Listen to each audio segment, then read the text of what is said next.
السلام عليكم وأهلا بكم في قناة رامان، أول قناة من نوعها تقدم المحتوى باللغتين العربية والكردية. كما تعلمون قد قمت سابقا بنشر 3 أو 4 فيديوهات أتحدث فيها عن إدارة الذات، أو كما يقولها البعض أو كما هو الشائع إدارة الوقت. تحدثنا باستفاضة عن آليات وطرق مختلفة لإدارة الوقت، إدارة الذات.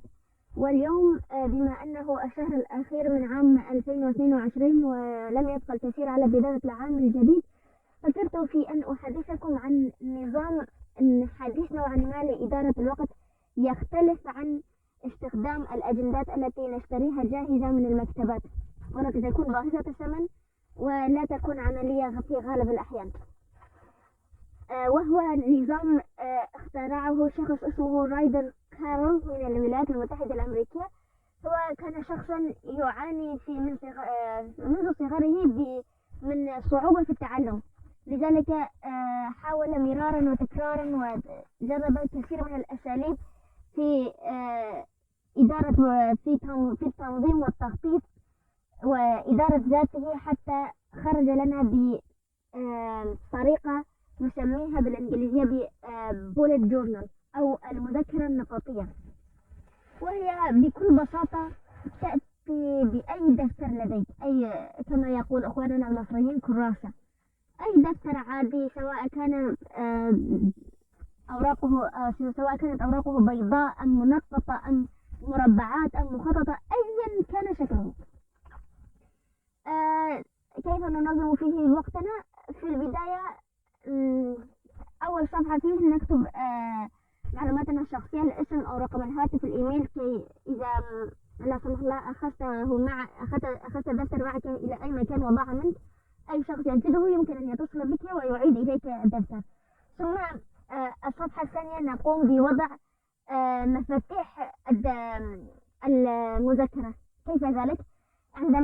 فيما بعد عندما نقوم بوضع مهمة في اليوم أو في الأسبوع أو في الشهر، وإذا وضعنا إشارة صح بجانبها، هذا يعني أننا قد المهمة تمت. في صفحة المفتاح نكتب إشارة صح وبجانبها تمت المهمة، كي نعلم إذا عدنا للمذكرة فيما بعد، كي نعلم أن إشارة صح تعني هنا أن المهمة تمت. إشارة خطأ أو ضرب تعني أن المهمة تم إلغاؤها.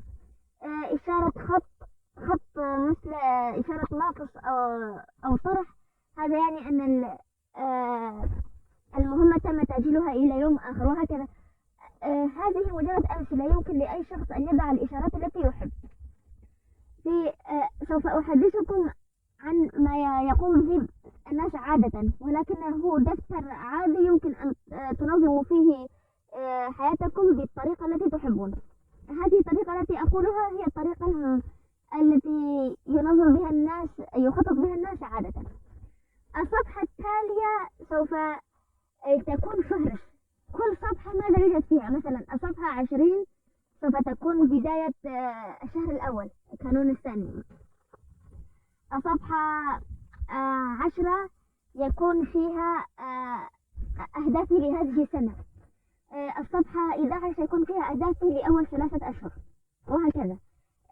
الفهرس طبعا ضروري لكي لا نظل نبحث طوال الوقت في المذاكرة عن فيلم شاهدناه كي نضعه في صفحة الأفلام، أو مهمة قمنا بها فنقلب الدفتر هنا وهناك حتى نجد الصفحة المناسبة كي نضع خطا أمام المهمة أو هكذا. أولا صفحة المفتاح المذكرة، وصفحة ثانية فهرس، والصفحة الثالثة يمكن أن تضع فيها أهدافك لسنة، طبعا في كل جوانب الحياة، ليست فقط أهداف في المدرسة، أو إلا إذا إذا كنت طالبا وتريد أن تجعل هذه المذكرة خاصة بدراستك، فعندها سوف تكون أهدافك المكتوبة في هذا الدفتر كلها متعلقة بالدراسة.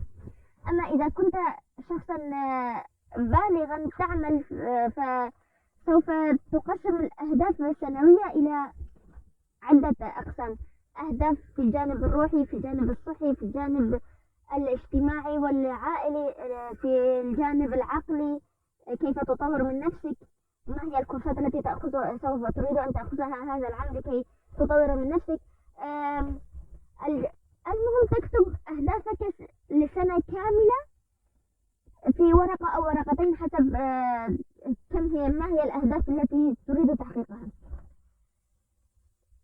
يليها تكتب أهدافك لأول 3 أشهر. مثلا تريد أن تقرأ 12 كتابا في هذه السنة، كتاب في كل شهر. في أول 3 أشهر تكتب أول أهدافك أن تقرأ 3 كتب، أو وأن تأخذ كورسا. بالعادة الكورسات لا تأخذ كثير من الوقت، يمكن أن تنتهي، أطولها يمكن أن ينتهي في 3 أشهر. فتكتب اسم الكورس، وهذا أهداف 3 أشهر. وبعدها ننتقل إلى أي شيء تحب أن تعمله في حياتك. مثلا أنت شخص تحب مشاهدة الأفلام، فتترك صفحة أو صفحتين للأفلام التي تشاهدها، تكتب اسم الفيلم، وإذا كنت مهتما باسم المخرج، وما هي نسبة رضاك عن الفيلم لكي تعود لمتابعته مرة أخرى أو لا. يمكن أن تضع حسب نجمة إلى 5 نجمات حسب مدى رضاك عن الفيلم. صفحة للكتب التي تريد قراءتها أو الكتب التي قرأتها. صفحة لأهدافك من الآن إلى 5 سنوات، ماذا تريد أن تحقق في ال5 سنوات المقبلة، أو صفحة لأهدافك التي تريد أن تحققها من الآن إلى ال10 سنوات المقبلة. هذه كلها اقتراحات يمكن أن تضعها. كل إنسان لديه حياة مختلفة عن الآخر، لا يمكن أن أضع نظاما واحدا لكل إنسان. وأقول يجب عليكم جميعا أن تتبعوا هذا النظام. لا، كل شخص لديه مثلا ربة المنزل يمكن أن تضع صفحة في كل أسبوع للوجبات اليومية، لكي لا تفكر كل يوم لمدة ساعة أو ساعتين ماذا تريد أن تطبخ على الغداء. لا، في يوم الجمعة أو السبت أو أي يوم تراه مناسبا تجلس نصف ساعة تحدد الطعام الذي تريد أن تصنع على الغداء في الأسبوع المقبل يوميا، وهكذا. ثم تعود إلى دفترها كل يوم لترى ما هو الطعام الذي سوف تصنعه اليوم، وهكذا، دون الحاجة لإضاعة ساعة من اليوم كل يوم في التفكير في ماذا سوف أطبخ على الغداء. مثلا الموظف أو الموظفة يمكن أن يكون لهم مذكرة خاصة بالعمل. إذا كان شخص ما يحب مشاهدة الأنمي مثلي، يمكن أن يضع لنفسه صفحة للأنميات التي يريد متابعتها أو الأنميات التي يتابعها مع الشهر واليوم ومدى الرضا عن الأنمي الذي شاهدته. صفحة للعادات، توجد بعض العادات تريد اكتسابها أو عادات سيئة تريد أن تتخلص منها. طبعا لدينا 3 فيديوهات تحدثنا فيها بشكل مفصل عن العادات، يمكنكم الرجوع إليها في قائمة تشغيل عجلة الحياة المتوازنة. طبعا كل قائمة تشغيل تكون موجودة على القناة باللغتين العربية والكردية، فكل فيديو أقوم بصنعه يكون له نسختين، نسخة بالعربية ونسخة بالكردية. هذا فقط لتوضيح.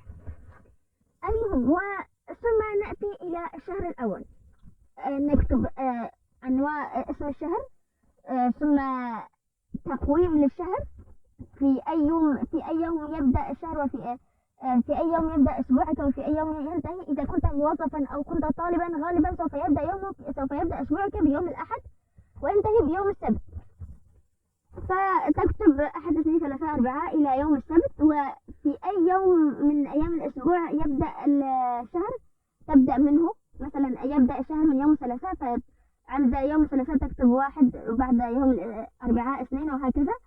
وأي مواعيد أو طالب لديه امتحان أو مذاكرة في مادة ما يكتب الموعد في التقويم كي لا ينساه يعود إليه.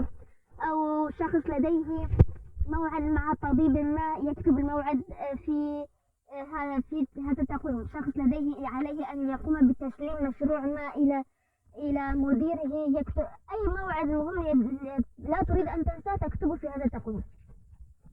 بعدها توجد 3 صفحات مهمة لكل أسبوع، ألا وهي لكل شهر عفوا، أهداف الشهر، بعدها نتيجة الشهر، ما حققته تحققته في هذا الشهر بشكل عام، وأحداث الشهر. ما الأحداث المهمة التي حدثت في حياتك في هذا الشهر؟ بعدها نأتي إلى طبعا تكتب أهدافك للشهر، وفي نهاية الشهر تقوم بمراجعة أهدافك، ما حققته كاملا، ما حققت القسم منه، ما لم تحقق ولماذا لم تحقق، ما لم تحقق قد تلغيه، تجد أنك لم تعد بحاجة إليه، أو تقوم بنقله إلى الشهر الذي يليه، وهكذا. والنتائج هنا قلنا أن صفحة النتائج بعد تقوم بجمع ما قمت به وتكتبه في صفحة النتائج. أما الأحداث أي شيء يحدث لك في هذا الشهر في حياتك. وبعدها نقوم بترتيب الأسبوع. هناك أشخاص يحبون أن يضعوا لكل يوم صفحة، وآخرون يفضلون أن يكون أسبوعهم موجودا أمامهم على صفحتين عندما يفتح الدفتر. وأنا فعلت هذا في 2021 وهذه سنة 2022 أيضا، هذه مفكرتي لهذه السنة. أقوم بوضع أيام الأسبوع من السبت إلى يوم الجمعة، وأقسم اليوم إلى 5 فترات حسب الصلوات: فترة الصباح، فترة الظهر، فترة العصر، المغرب والعشاء. وأقوم بتقسيم مهامي اليومية على هذه الفترات. هذه طريقة جيدة جدا كي لا يختلط الحبل بالنابل. إذا كانت لديك 5 أو 6 مهام في اليوم فيكفي عليك أن تقوم بمهمة واحدة في كل فترة، وهكذا سوف تنتهي كل مهامك، ويبقى والوقت الباقي يمكن أن تفعل فيه أي شيء تريده، أي شيء آخر. يمكن أن تحدد صفحات لأهداف الأسبوع وأحداث الأسبوع ونتائج الأسبوع أيضا، أو كما فعلت أنا يمكن أن يبقى لديك مساحة فارغة في جنب الصفحة، يمكن أن تضع فيها أهداف الأسبوع وما حدث لك في الأسبوع أو نتائج ما قمت به خلال هذا الأسبوع.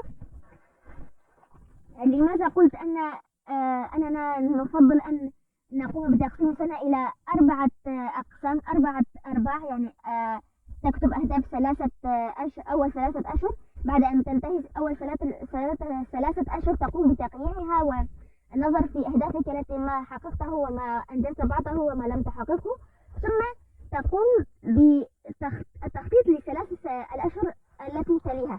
هكذا سوف تعلم بالضبط، لن تتوه إذا قمت فقط بوضع أهداف لكامل السنة ولم تقوم بالمراجعة بعد الشهر وبعد 3 أشهر وبعد 6 أشهر. سوف تتوه في السنة ولم تعلم وربما قد تنسى أهدافك في نهاية، إلى أن تصل إلى نهاية العام تكون قد نسيت أهدافك.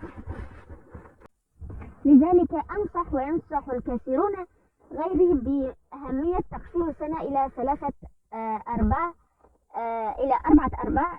كل 3 أشهر نقوم بتقييم أهدافنا وما قمنا به وما نود القيام به في الربع التالي، وهكذا. سوف أضع لكم روابط لكورسات وفيديوهات فادتني كثيرا في التخطيط، مثل كورس إدارة الوقت ورتب حياتك، كورسين لدكتور طارق سويدان، وقناة أجندة تقدمها سيدة مصرية وهي قناتها ممتازة لمن يريدون أن يتعلموا آلية التخطيط، سواء كانوا موظفين أم ربات بيوت أم أمهات عاملات أم أي شيء. تحدثت بكثرة في قناتها عن الامتنان وأهميته. ربما تعتبرونه شيئا لا قيمة له، ولكن فقط جربوا أن تشكروا الله على نعمة واحدة كل يوم في حياتكم لمدة أسبوع. إذا لم تجدوا الفرق فتعالوا وقولوا لي أنت لا تقولين الصواب وجربنا ولم ينجح لنا. فقط عندما نكتب، فقط أول مرة تكتب الحمد لله على الشيء الفلانية تشعر بطاقة إيجابية لا تعرف من أين تأتي. وبوك تيوبر وأشخاص منجزون كثر على اليوتيوب تحدثوا عن التخطيط والتنظيم، وأن المشكلة أن الكثير يعتبرونه أمرا خاصا بالفتيات، وربما مخجل أن يقوم الرجال أو الشباب بهذا، ولكن الأمر خاطئ تماما. حتى مدراء الشركات وأكبر رجال الأعمال طبعا لديهم أجندات ولديهم ما يخططون به أعمالهم وأيامهم، إذا وإلا لاختلط الحابل بالنابل لديهم. ولكي تجعل عادة التخطيط والكتابة في مذكرتك النقاطية أو البولت جورنال الخاص بك عادة، حدد وقتا ومكانا كي تقوم بالكتابة فيه كل يوم. عادة الناس يقومون بكتابة مهامهم إما المساء في المساء قبل النوم أو صباحا عند الاستيقاظ، فأنتم أحرار في أي وقت تكتبون. المهم أن تحددوا الوقت، الزمان والمكان. تحديد الزمان والمكان يجعل من السهل اكتساب عادة جديدة، كما ذكرنا سابقا في الثلاث فيديوهات السابقة عن العادات. وإذا كان لديكم أي سؤال أو استفسار يمكنكم تركه لي في التعليقات أو في انستغرام رامان.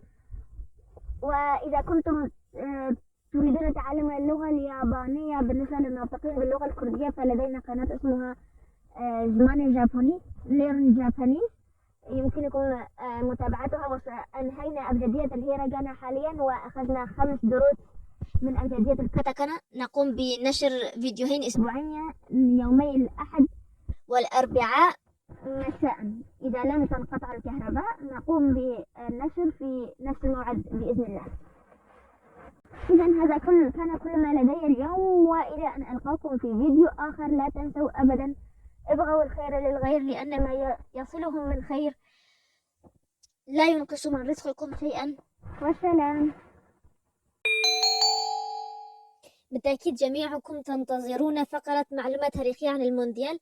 هل تعلمون أنه في السابق في بداية المونديال عندما بدأ عام 1930 كان اسمه كأس النصر وليس كأس العالم؟ طبعا نقوم بنشر معلومات أخرى في نهاية دروس الكاتاكانا على القناة.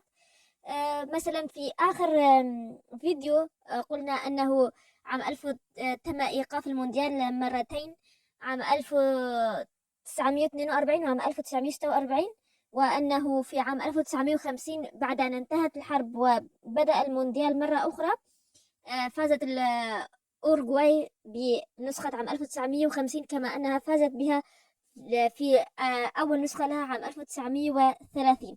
أما نسختين عام 1934 وعام 1938 قبل الحرب العالمية الثانية كانت من نصيب إيطاليا. ولدينا حقا فيديوهين على القناة عن تاريخ كأس العالم، يمكنكم متابعتهما إذا كنتم تريدون المزيد من المعلومات. بالمناسبة أي الفرقاء تشجعون في هذا المونديال؟ أخبرونا في التعليقات. وهذه المرة سلام.